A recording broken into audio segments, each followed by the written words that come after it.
কি মনে হয় আপনাদের? আজকে সেই পরিস্থিতিতে মাননীয় প্রধানমন্ত্রী আমাদের সামনে আসছেন, আমাদেরকে মার্গদর্শন করবেন।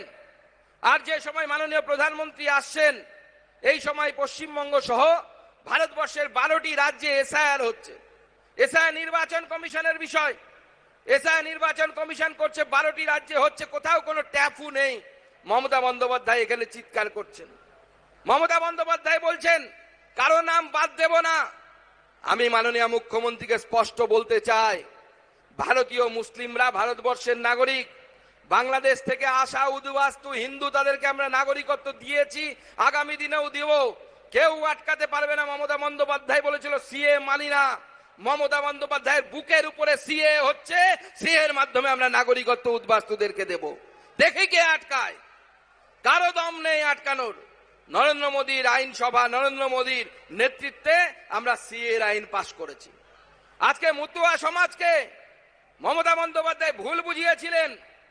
মনে করুন আপনারা, যখন সিএ প্রথম পাশ হয়েছিল, সিএ পাশ হওয়ার সময় মুখ্যমন্ত্রী বলেছিলেন আপনারা সিএ তে কেউ অ্যাপ্লিকেশন করবেন না।